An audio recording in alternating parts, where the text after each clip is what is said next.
Assalomu alaykum hurmatli YouTube kanalimiz obunachilari. G'ishlik domdan 3 xonali kvartirani ko'rib chiqamiz.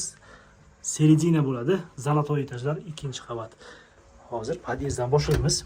Podyezdimiz ham chiroyli, akkuratli holatda turgan ekan. Qarang, prolyotimizda 2 ta xonadon. Mana shu eshikdan kirib kelamiz. Prixoshkamiz va 3 ta xonamiz mavjud. Prixojani mebelimiz mana bor ekan. Xo'p, deyarli hamma narsani olib ketayotganlar. Hozir hammasini bitta-bitta aytib o'taman. Xo'sh, skvoznoy planirovka eski domlar, 4 qavatlik, 2-qavatida 3 xonali kvartiramiz sotuvga chiqdi. Xo'p, mana shunaqa uskunamiz ham bor ekan.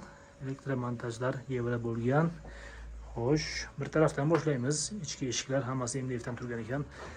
Derazalarimiz akvaplast, 2 qavatlik oyna. Mana shu birinchi xonamiz. Mana bu yerda baliqchalar ham bor ekan. Baliqchalarni ko'rib o'tamiz. Lekin afsuski bularni hammasini olib ketayotganlar. Bitta mana shu katta shkafimiz qolar ekan. Xo'sh.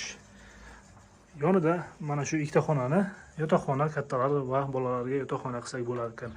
Remontlari sveji holatda turibdi, aboy qilingan. Xo'p, patologlari pod klassika. Xo'sh, pollari hamma joyda taxtadan turibdi. Duxkonturni kotel o'rnatilgan. Bu xonamizni ham bo'shatib berayotganlar. Xo'sh, 3-xonamizni ko'ramiz. Bu tarafda sanuzil hamda oshxonamiz joylashgan. Mehmonxonamizda bitta svetini yoqib olamiz. Afsuski bu joyda ham hamma narsani olib ketayotganlar, ko'chib o'tadigan joylarga hech narsa yo'q deb aytdilar. Xo'p, bu joyimiz ham yaxshi, chiroyli, akkuratli holatda turibdi. 6 metrlik balkoni mavjud. Afsuski konditsioner va texnikalarni ham olib ketarkanlar. Xo'p, 3 ta xonani ko'rdik. Hozir oshxona hamda sanuzilimizni ko'ramiz. Ham uzilimiz birlashgan ekan. Mana shu joyda joylashgan. Mana shu to'liq kafilda issiq suvimiz bor va mana radiatorimiz ham shu joyda bor ekan. Xo'p, oshxonani balkonga chiqarganlar aslida mana shu joyda bo'ladi. Mebeli qoladi. Afsuski bu stiralka hamda xolodilnikni olib ketar ekanlar. Xo'sh, balkonimizga oshxonani chiqarganlar. Bir tarafga pishiriqlar zonasi. Bu tarafda hamma narsa qolar ekan. Derazamiz akvaplast, 2 qavatli oyna.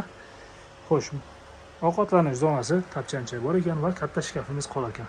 Lekin televizorni olib ketaman dedilar. Devorimiz bu taraf devor. Bu tarafimiz katta ko'cha yo'l bo'yiga joylashgan 1-qatordagi domlar. Eski 4 qavatli g'ishlik domlar bo'ladi. 77-seriya deydi. 5 qavatmi? Ha, 5 qavat ekan, uzr. 5 qavat ekan. Xo'sh, 2-qavatida seredina, burchak emas. 3 xonali kvartiramiz 4 xonalikka aylantirilganlar. Mana bu oshxona joyini yana bitta xonacha qilsak bo'ladi. 56 ming deyaptilar. Yana ozgina savdosi bor ekan. Zudlik bilan tezda sotiladi. Qiziqqanlar pastdagi nomerlarga aloqa chiqamiz. Bu videoni shunaqa kvartira qidirib yurganlarga jo'natib qo'yamiz. Keyingi videolarimizda ko'rishguncha.